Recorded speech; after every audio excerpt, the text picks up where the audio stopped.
Bapak, Ibu, saudara yang dikasihi oleh Tuhan Yesus Kristus, sebelum kita membaca merenungkan kebenaran firman-Mu, mari saya ajak kita sekalian untuk berdoa. Bapa Sorgawi, Bapa dalam nama Tuhan Yesus Kristus, kami bersyukur pagi hari ini Tuhan, kemurahan-Mu, kasih pertolongan penyertaan menyertai kami sampai pada pagi hari ini. Kami boleh ada sebagaimana kami ada. Terima kasih banyak Tuhan, terima kasih. Semua ini karena kemurahan-Mu, karena pertolongan penyertaan-Mu. Sebabnya Tuhan saat ini kami lagi rindu untuk mendengarkan kebenaran firman-Mu. Mari persiapkan sekalian kami Tuhan, lebih khusus hamba-Mu yang nanti akan menyampaikan kebenaran firman-Mu. Ya Roh Kudus, urapi dia secara khusus. Biarlah dia ada keberanian untuk mengungkap rahasia kebenaran firman-Mu. Karena kami tahu Tuhan, firman-Mu adalah kekuatan kami, firman-Mu adalah keselamatan kami. Kami rindu diberkati pagi hari. Persiapkan Tuhan. Kami tidak izinkan kuasa kegelapan coba-coba mengganggu, menghalangi, merintangi. Kami tolak dia di dalam nama Yesus. Halaukan, jauhkan dia Tuhan. Biar kawal pagi hari kami kuasa dalam. Kami ada sukacita, ada damai sejahtera. Terima kasih banyak Tuhan, terima kasih. Kami mau baca merenungkan firman-Mu di dalam nama Yesus. Haleluya, haleluya. Amin. Mari saudara-saudara, kita akan membaca kebenaran firman Tuhan yang saya ambil di dalam Wahyu pasal 2 ayat 1 sampai 7. Wahyu pasal 2 ayat 1 sampai 7. Tapi kita baca saja 3 ayat, yaitu ayat 1, 2, dan 3. Firman Tuhan sebagai berikut. Kepada jemaat di Efesus, tuliskanlah kepada malaikat jemaat di Efesus, inilah firman Dia yang memegang ketujuh bintang itu di tangan kanannya dan berjalan di antara ketujuh kaki dian emas itu. 2. Aku tahu segala pekerjaanmu, baik jeripayamu maupun ketekunanmu. Aku tahu bahwa engkau tidak dapat sabar terhadap orang-orang jahat, bahwa engkau telah mencobai mereka yang menyebut dirinya rasul, tetapi yang sebenarnya tidak demikian, bahwa engkau telah mendapati mereka pendusta. 3. Dan engkau tetap sabar dan menderita oleh karena namaku, dan engkau tidak mengenal lelah. Demikian Bapak, Ibu, saudara-saudara, kita sudah membaca 3 ayat dari Wahyu pasal 2 ini, yaitu ayat 1 dan 2. Dan kita lihat bahwa di dalam ayat 1 Tuhan Yesus perintahkan Yohanes untuk menulis dan menyampaikan firman ini. Dan kita lihat bahwa khususnya jemaat di Efesus. Kita ketahui bersama bahwa Efesus adalah merupakan suatu kota di Asia Kecil, yang kita kenal sekarang adalah Turki. Dan kita tahu bahwa kota Efesus adalah kota yang penuh dengan kemaksiatan. Dan Efesus adalah pusat pemujaan terhadap Dewi Diana. Jadi betapa situasi keadaan daripada kota Efesus ini yang sungguh-sungguh sudah dikuasai oleh iblis kuasa kegelapan itu. Oleh sebab itu, saudara-saudara, kita akan melihat di dalam ayat yang kedua, di Efesus ada suatu gereja, ada suatu jemaat Tuhan yang kita kenal adalah jemaat yang evangelis. Dan mereka taat setia dalam melayani, mengiring, dan memberitakan kebenaran firman-Mu. Dan kita lihat bahwa gereja ini atau gereja Efesus ini sangat dipuji, dan Tuhan memberikan apresiasi bagi mereka. Kenapa demikian? Orang sudah membaca tadi, mulai dari ayat yang kedua, bahwa mereka dikatakan adalah jemaat yang sabar. Mereka menderita. Dan kita lihat bahwa di dalamnya mereka tetap menjalani, melayani, mengiring Tuhan sekalipun mereka diperhadapkan dengan suatu penderitaan yang mereka alami. Tapi puji nama Tuhan, Tuhan memberikan apresiasi bagi mereka. Dan kita kenal mereka, atau mereka tidak mengenal lelah. Mereka sabar dan menderita, dan mereka tidak mengenal lelah. Ini apresiasi yang luar biasa diberikan oleh Tuhan Yesus kepada jemaatnya yang ada di Efesus. Kemudian di dalam ayat yang ke-6, kalau orang boleh loncat pada ayat yang ke-6, juga disebutkan bahwa mereka membenci ajaran-ajaran pengikut Nikolaus. Ini jemaat Efesus, mereka tidak mau menerima dan mereka menolak, mereka benci ajaran-ajaran daripada pengikut Nikolaus yang juga Tuhan benci. Tuhan memang sangat benci ajaran yang diterapkan oleh pengikut Nikolaus ini. Bapak Ibu Saudara-saudara, kita lihat bahwa mengapa demikian? Karena dibenci oleh Tuhan, dan jemaat Efesus juga membenci ajaran ini. Karena ajaran ini mereka mengajarkan bahwa batas atau garis antara iman rohani itu dengan kehidupan mereka atau perlakuan mereka atau dosa mereka ada batas. Artinya begini, ajaran mereka bahwa Anda silakan berbuat dosa, berbuat zina dan lain sebagainya. Itu kan di luar, dan itu bagian daripada tubuh itu. Sementara ada batas dengan rohani, tidak mungkin, dan ini sangat amat menyesatkan. Dan ajaran ini mempengaruhi, mengganggu jemaat yang ada di Efesus.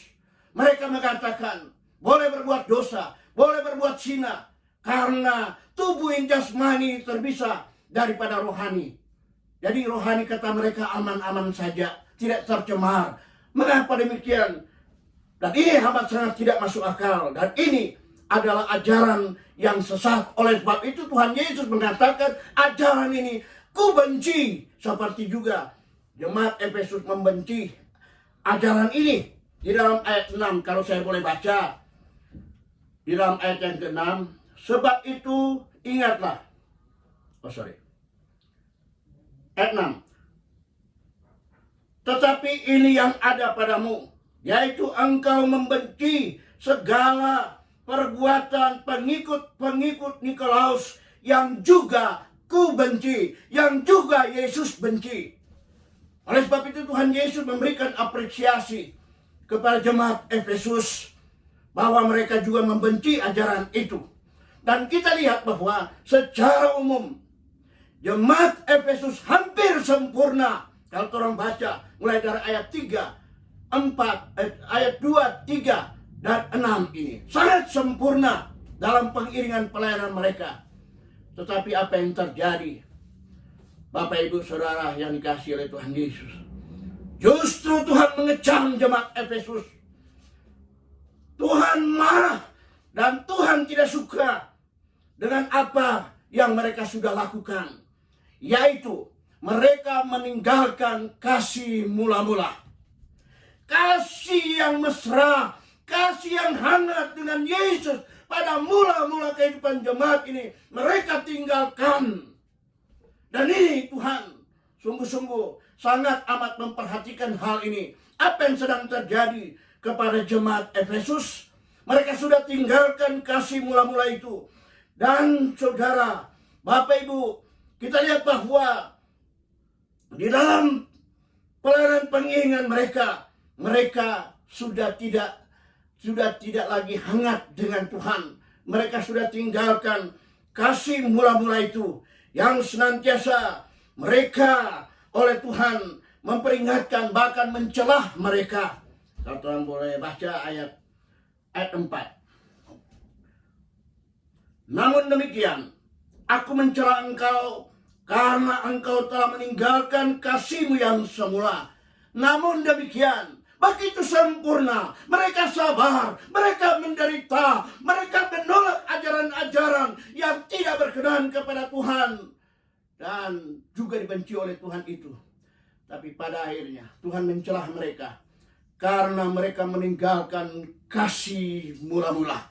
Dan ini sangat prinsip dan mendasar dalam setiap kehidupan orang percaya, khususnya jemaat yang ada di Efesus ini, sehingga Tuhan mengecam mereka. Dan kita lihat bahwa di dalamnya Tuhan mengingatkan terus kepada mereka lewat firman Tuhan dalam ayat yang kelima. Sebab itu ingatlah betapa dalamnya engkau telah jatuh. Mereka sudah jatuh di hadapan Tuhan. Bagi mereka itu, mereka jatuh oleh karena mereka sudah meninggalkan kasih mula-mula.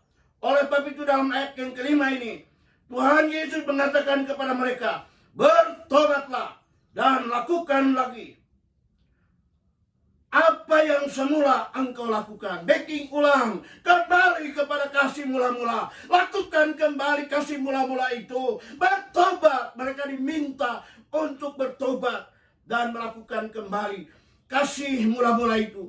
Jemaat yang dikasih oleh Tuhan Yesus, kita lihat bahwa sesungguhnya hal yang sangat mendasar, hal yang sangat prinsip dalam setiap kehidupan jemaat itu, yaitu kasih kepada Allah di dalam Yesus Kristus, mereka sudah tinggalkan. Dan kita lihat bahwa akibat atau ada suatu ancaman dari Tuhan kepada mereka kalau mereka tidak bertobat. Dan ada akibatnya kalau kita baca di dalam pasal 5 ayat 5 bagian B. Saya baca bagian B. Jika tidak demikian, aku akan datang kepadamu dan aku akan mengambil kaki dianmu dari tempatnya. Mengerikan, saudara-saudara. Kalau mereka tidak bertobat, kata Tuhan Yesus sendiri, aku akan datang mengambil kaki dian di tempatnya, di tempat itu, di dalam jemaat Efesus. Kita tahu, kalau kaki dian itu diambil, itu artinya jemaat Efesus akan berjalan dalam kegelapan. Kaki dian atau kaki pelita. Pelita itu menggambarkan terang di dalam jemaat. Dan itu kalau Tuhan ambil, mereka hidup dalam kegelapan dan dosa. Dan akhirnya mereka masuk dalam neraka yang kekal. Oleh sebab Tuhan Yesus katakan, bertobatlah, kembalikan dan lakukan kembali kasih mula-mula yang kamu sudah lakukan kembali. Dan lakukan lagi itu. Saudara, Bapak, Ibu yang dikasihi oleh Tuhan Yesus Kristus, ini kalau mereka tidak lakukan, bahwa senantiasa ayat 5 bagian B itu akan terjadi dan Tuhan akan lakukan bagi mereka. Tapi puji nama Tuhan, mereka dihiburkan juga oleh Tuhan. Di dalam ayat yang ke-7, kita baca ayat 7. Siapa bertelinga hendaklah ia mendengarkan apa yang dikatakan Roh kepada jemaat-jemaat. Perhatikan, barang siapa menang, dia akan memberi makan dari pohon kehidupan yang ada di taman Firdaus Allah. Haleluya. Siapa yang menang? Diingatkan kepada jemaat Efesus, kalau kamu menolak, bahkan kamu kembali kepada kasih mula-mula itu. Janji firman Tuhan kepada mereka, janji Tuhan Yesus kepada jemaat Efesus, bahwa mereka dalam ayat yang ke-7 tadi, barang siapa menang, dia akan kuberi makan dari pohon kehidupan yang ada di taman Firdaus Allah. Oh, puji Tuhan. Oleh sebab itu, kita sebagai orang percaya yang senantiasa jemaat Efesus menjadi gambaran bagi kita, mengingatkan kepada kita bahwa sesungguhnya kasih kepada Allah di dalam Yesus Kristus itu akan membara, itu akan tetap dilakukan dengan penuh sukacita, damai sejahtera, mengiring dan melayani Tuhan. Karena hal inilah yang mendasar dalam kehidupan orang percaya, yaitu kasih kepada Allah, kasih kepada Yesus Kristus yang senantiasa akan mewarnai daripada segala kehidupan orang percaya pada hari-hari terakhir ini. Oleh sebab itu, saudara-saudara, firman Tuhan ini mengingatkan kita, menghibur kita, bahkan memperingatkan kita bahwa sesungguhnya apa yang Tuhan lakukan, baik sebaik apapun itu, kalau Tuhan tidak ada kehangatan dengan Tuhan Yesus, tidak kasih Allah, kasih Yesus itu, Tuhan abaikan. Ini berbahaya bagi setiap orang percaya. Tapi saya percaya bahwa firman ini mengingatkan kepada kita, menghibur dan memberikan kekuatan kepada kita semua. Amin. Amin, amin. Mari kita berdoa. Bapa Sorgawi, Bapa dalam nama Tuhan Yesus Kristus, kami sungguh bersuka cita, berterima kasih. Firman yang kami sudah terima, kami sudah dengar saat ini, dapat memberikan kekuatan bagi kami, menghibur kami, bahkan memperingatkan kami bahwa sesungguhnya Tuhan, kami harus kembali kepada kasih mula-mula, kasih kepada Yesus Tuhan kami, dan senantiasa kasih itu mewarnai kehidupan orang percaya. Bahkan kami saat ini, terima kasih banyak Tuhan atas kebenaran firman-Mu. Roh Kudus meteraikan firman-Mu dalam setiap hati pikiran kami. Kami selalu ada kekuatan, ada sukacita, ada damai sejahtera, dan hidup berdasarkan apa yang Tuhan kehendaki, bagaimana firman yang kami sudah terima pagi hari ini. Terima kasih Tuhan. Inilah menjadi doa permohonan serta ucapan syukur kami. Dalam nama Yesus, haleluya, haleluya. Amin, amin, amin.